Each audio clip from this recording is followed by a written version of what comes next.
Our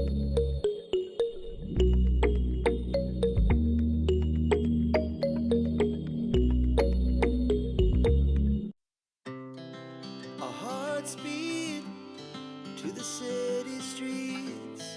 We began to feel the fire. We rise like tall buildings as the chemicals they take us higher. The night's young, it has just begun as she puts her hand in mine. We wanna chase. Ay grabe mga kalangga. Mapagpalang hapon sa lahat. Tirik na tirik ang araw dito sa Boulevard mga kalangga. Sumalubong sa atin aso. So mga kalangga, dito tayo sa bahay. Malapit no, sa bahay nila Ate Rosemary. Siya sa mga beneficiary kong may 4 na anak. At yung partner niya, yung asawa niya ay nasa kulungan.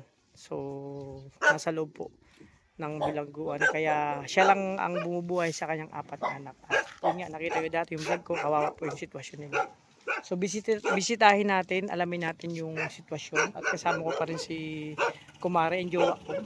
And syempre salamat sa mga minamahal nating supporters, sports and viewers sa patuloy na pagsuporta niyo po sa aming munting channel and charity work. Salamat sa mga nagbibigay ng blessing. No, marami nang natulungan at papasayang tao. And syempre welcome again sa aking channel, ang Alfie TV. So tara, samahan niyo po kami sa aming pagbisita kila Ate Rosemary. Sana nandyan po sila ang mga bata. Tara po. So, yun mga kalangga, andito yung bahay nila Ate Rosemary. Kamustahin natin. So, ito po.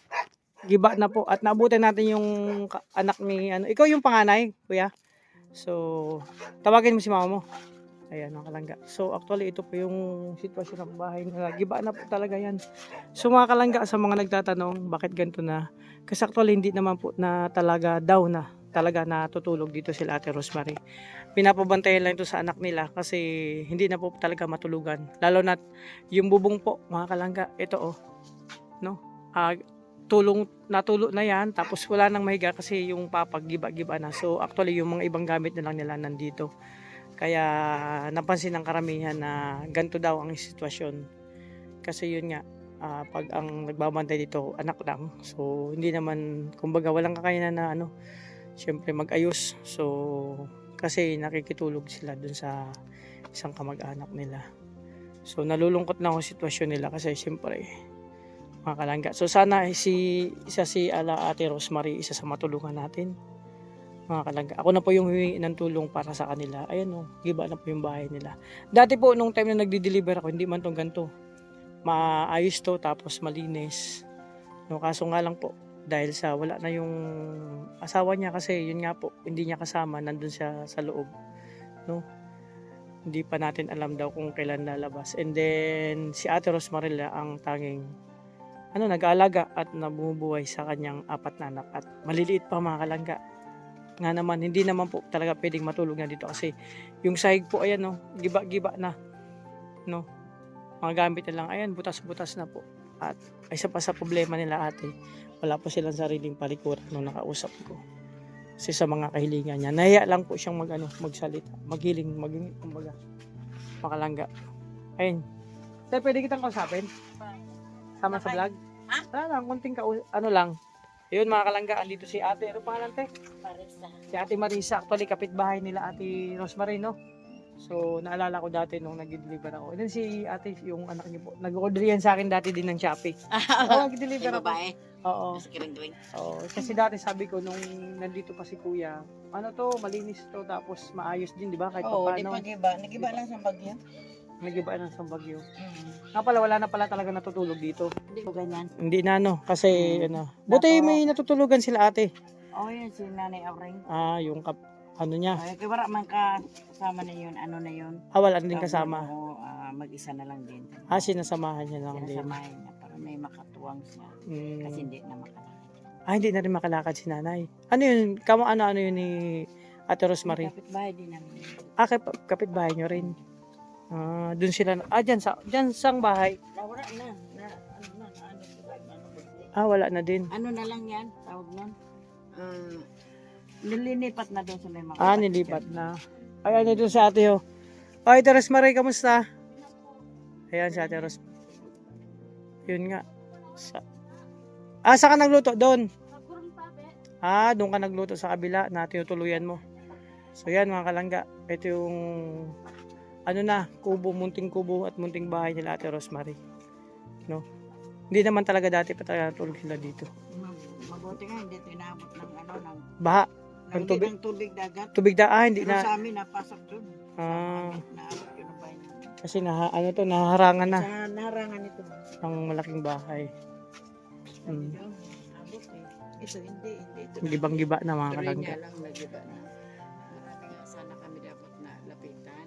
Mm. Naghahanap kami na pwede namin malapitan kasi kahit bubong lang. Bubong lang no. Tapos Kasi kunting kung kami dingding. Naman, wala din. Gusto namin siya tulungan. Tulungan. Yung bahay namin, isa rin nagiba. Oo, yung bahay nyo rin no. Nagiba din. Oo, kasi ang lakas nung bagyo. Oo, yung lang. Bakod lang ang hindi. Pero So, yung bubong, nagiba din yung bubong. So sabi ko nga sana may mantig tayong puso na may kakayanan na may sobra. Sabi ko nga sa kanya, alisin na lang namin yung mga paalat niya para pag mayroon kaming mahingian kahit bubong lang, kahit ilang yero lang. O langyero no. Kasi yan dati na pinagawa, kawayan lang yan. Kawayan, Madali, opo. madali yan Masira. masira. Gano'n Pero yun kung mga kabugawan sana, o kaya matibay. matibay man. Kasi kawayan lang yan. Kaya nga yung dingding nila, kawayan lang to.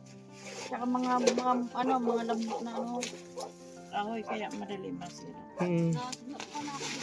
Sabi ko sa kanya sana, kahit isang maliit lang na ganyan, tapos wala nang taas. Isang lang no, may matuluyan lang sila. O may matulugan lang, may matulugan. Kasi sabi ko sa kanya, hindi man habang buhay, doon ka kanya na. Oo. Kasi mawala yun. Saan oo. lang mapupunta? Isang ka natutulog. Kaya nga po. Pabayaan mo to, wala ka na matulugan. Mm. Busy ka pa te? Kasi yung anak niya. Kamusta? Okay lang po. Yes, Nagsigna pa lang kami. Nagluto ka pa lang. ano to, so, baka matibay pa yan. Sabi ko, Ayan. Kamusta ang buhay-buhay, Ate Rosemary? Oo, tanggal-tanggal okay na lang talaga. yan, kahit maging open, muna yan, wala namang mawawala yan sa kanya. Oo. Basta ang mahalaga Mga gamit niya lang naman yan, di ba? Ito pa yung pisto niya para pag may mag-ayos. Oo, madali na lang. Kasi may lupa maliit lang ng naman pagtatayuan. Malit lang naman to. Pero mag-ilang soup. Oo, 343 no. Katira na sila. Asan yung mga anak mo, te? Doon kay nanay po. Ay, iniwan mo doon. Hindi mo din naman. Ano yung pinagkakabalan mo ngayon? Po, nagsusunod. Nagusog na ka ngayon, nagluto ka, nagsasaing. Naglasgaw. Hindi pa kayo kumakain? Grabe. Sila pa lang. Naglaba pa na ako. Naglabada ka. Bago maglaba, magsugna na. Purpas man naman, permi-permi naman. Oo. Te, may iwanan mo. Bago maglaba, magsugna Ano ta? na. So, hindi kasi nagpunta ako dito, ate, kasi, di ba magpapasko na? Kasi, mahingi ako ng pamasko. Sana, sa inyo. Kung anong pwedeng regalo nyo sa akin. Wala. Magkikipamasko ako kasi December na. Mag-December na, di ba? Wala ka may ibigay na pamasko sa akin. Gusto mo, anak ko? Yung regalo mo sa akin kasi Mangatag ko sa imo? akong hingi ng regalo. Kaya ako pumunta dito kasi magpapasko na. Wala mo nang bibigay. Wala ka may ibigay sa akin. Wala. Sayang. Sayang, sayang te. Grabe. Wala talaga? Wala. Paano yan? Dahil dyan, wala ka may ibigay na pamasko sa akin, ako na lang magbibigay. Okay lang? Okay na. Pati ito na Ayan, may 5 kilong bigas. Sana makatulong, no? Salamat. Galing yan sa mga minamahal nating sponsor. And then, ito may tinapay. Ito pa na. Salamat ate ka na. Tinapay yan, tsaka may palaman. Tapos may biscuit pa para sa mga bata. Ito yung bunso mo? Bunso, pangatlo? Bunso to? Susunod mo ba So isang babae. So, ang anak mo, 3 lalaki. Ay, 4 na. Ang isa dito kay Titambang. 4 na lalaki. Opo. Tas isang babae. Ay, 3. Baliktad ako naman, 3 babae, isang binabae. So, ito pa. Para sa mga bata, mga biskwit, pangkain-kain. Tas may dyan. So, ano masabi mo? May na-receive kang maagang pamasko? Salamat tabi sa iyo lahat. Galing. Kuya mo, salamat po. Galing yan sa mga minamahal nating mga sponsor. mga anonymous. So, wala ka talaga maibigay na regalo Wala sa po. akin? Wala talaga sa'yo maibigay. Sayang. Kahit ano na lang dyan, mga baso-basura, joke lang. Ah, so, yun. Ano masahe mo? Masaya ka? Ampo, masaya po kami. Actually, mga kalangga sila Ate Rosemary hindi pa yan nananghalian. Anong oras na ngayon? Alas 2:30 na, grabe. So, luto na yung sinaing mo doon? Ano po? Makikain na lang ako. Oo, kahit anong ulam. Wala po. Wala? Wala kayong mga pork chop, mga ganon, fried chicken. Eh, wala di ma, mahalon. Mahal. Sardinas lang ha. Sardinas. Pwede na sardinas. So, yun, si Masaya ka, te. Oh, ngayon, te, di ba, magpapasko na. December, syempre, may kanya-kanya tayong kahilingan, wish. So, itong vlog ko, may mga kapanood nito. So, malay natin, may matig tayong puso. So, ngayong darating na Pasko, anong simple mong kahilingan na gustong Gusto kong maayos ang bahay. Tapos magawa ang CR namin. Wala kami na mahihiyap kasi yung tabi namin. Minsan natutulong sa amin si Raimi magawa ng pintuan. Sana po gusto ko po maayos ang bahay. Sana po masalamat po kami sa mga kabay namin. Bibigay kami pagkain. Hindi po kami huwaraan po sa pagkain. Salamat sa ano po, ang lulo ni Musin. Salamat po din. Bibigay po kami pagkain.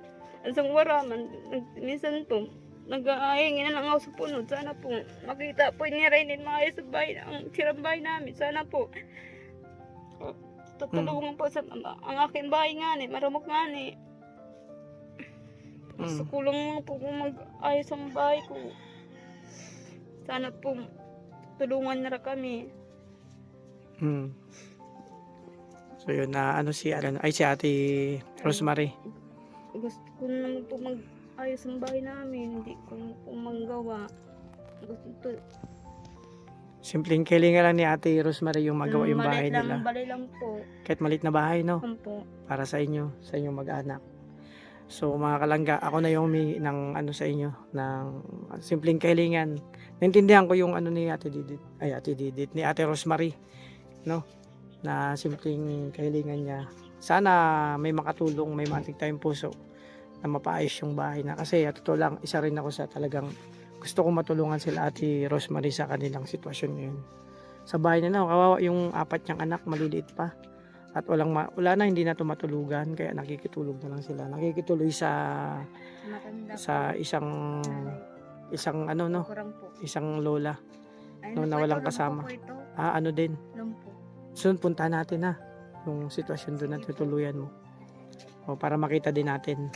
Sorokot po ito na niya. Wheelchair. Okay lang. Sira ang wheelchair niya. Pagbalik ko puntahan natin. Yung tinutuluyan niya. So yun lang ang simpleng kahilingan mo ngayong Pasko. So malay mo mayroon tayong mantig na puso at matulungan kayo. So yun, di pa kumakain. Hindi pa. O di kain na. Magkikain ako. Kasi hindi pa man kami nananghalian. O kakain tayo. Nahubas pa lang. Nahubas pa lang. O dantayin ko. Yay. Yay. Ano ulam? Wala pa. Wala pa ulam. Ikaw boy, kamusta ka? Ayan mga kalangga. Nakausap natin muli si Ate Rosemary. Actually, nakita niyo naman sa unang vlog ko at ngayon, yung sitwasyon nila talagang tutusukin yung puso mo sa sitwasyon nila kasi actually sa mga bata na lang, no, walang matulugan, walang matuluyan sitwasyon nila. So kaya pala dito talaga yung bahay, nandito na sila dito natutulog, napunta na, mga gamit na lang nila nandito, kaya medyo yung nakita yung sitwasyon, kaya yun binagyo pa, ang dami ng kaya binagyo pa, tapos giniba pa, gabi talaga si Juan. Dapat kumanta ka na lang ng pag may bagyo, kumanta ka ng 7 kanta. Pag nakakanta ka ng 7 kanta, mawawala yung bagyo. Lumalayo yan. Ganda mo lang ang boses mo. Depende sa boses. Ako kumanta ko ng 7 kaso nasobrahan, gawa kong 8 kaya bumalik. So mga kalangga. So ate, masaya ka sa na-receive mo? Salamat tabi. So kamusta yung may balita ka dun sa mister mo? Wala po, wala man ako. Walang cellphone, wala kayong contact. Pero, tay, nasan yung asawa ni ate? Nasa Sorsogon? Sorsogon. Ah, Minsan ano yun, natawag lang yun sa sa cellphone ko pag may signal. cellphone mo pag may signal doon nakikitawag. Natatawagan yan. Paminsan-minsan. Yun pa, isa sa problema din na ate, yung contact dun sa asawa niya kasi walang sariling cellphone. Kaya, nakikikontak na lang po mga kalangga. So, hindi pa kayo nagkikita mga ilang buwan na? Nagkita lang kami na mahiring lang po. Pag mahiring lang. Po sa Sabang po. Mga ilang buwan na nakalipas? Lagi, awat naman. Awat, tagal na. Mga ilang buwan na. Na, Miss na miss mo na. Uy! Na-miss mo na si ano mo? Siyempre naman. Syempre. No, ilang buwan na. So, yun. Pero okay naman siya doon. Ako naman po. So, wala pang balita kung kailan makakalabas? Hindi ko po nahiraman po. Di pa ako nagkakada po sa susunod. Ano yun? Mga ilang taon na siya doon? May isang taon na? Duwa na po doon eh. Bayaan po yun sa... Mag 2 years na kasi ito. Duwa na po. 2 na. 2 taon na nakalipas. Ito, 2 taon na to. Nakulong po. Anak mo?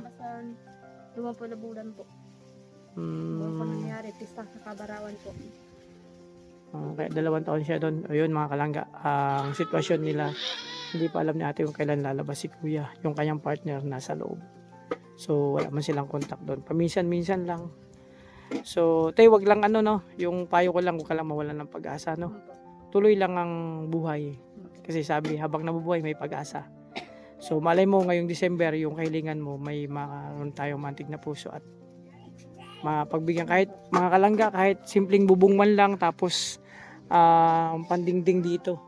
So yun, sana swertein tayo sa journey natin sa Dait kasi yun nga pag sinerte tayo nung pagbalik natin sa Dait baka kahit ako na lang mag-provide nitong yung bubong nila, sana may swerte doon pagdating sa ating munting channel. So ito mga kalangga, giba-giba na rin talaga to sa likod. Di ba?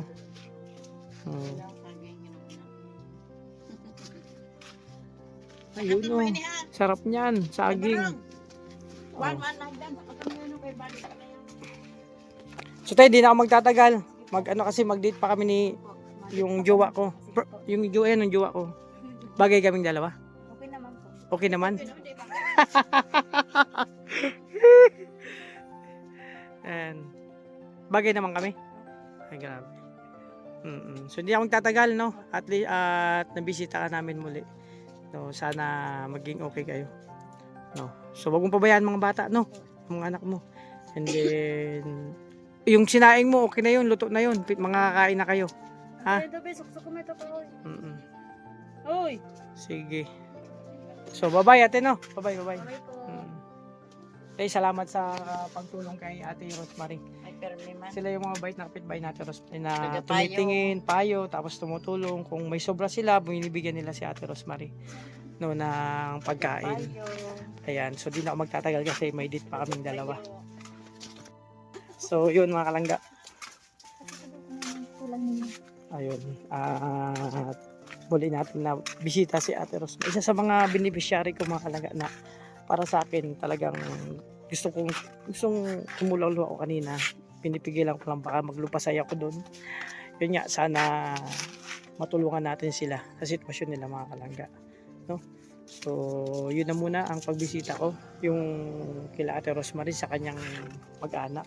So, kawawa talaga sila. Sobrang libat ang bahay nila. Opo, ingat. Ayan, pupunta na sila Ate Rosemary sa sa tinutulunan yung matanda. Sila kasi ang tumitingin-tingin din doon. Papunta doon. Di ba? Karga-karga niya pa. At hindi pa po yan nanangalian. 2:30 na. Mag-alas. Ayan, nagkasahin kasi naglabada daw po siya. Yan yun po. Karga niya yung bunso niya. 4 na anak ang kanya. Yan ang lalaki na kasama niya. Panganay na anak niya yun.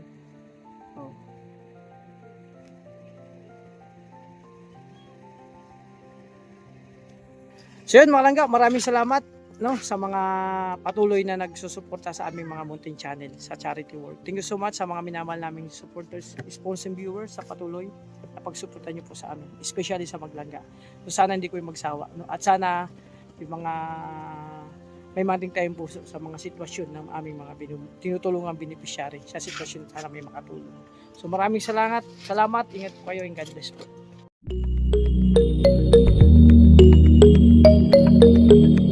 Thank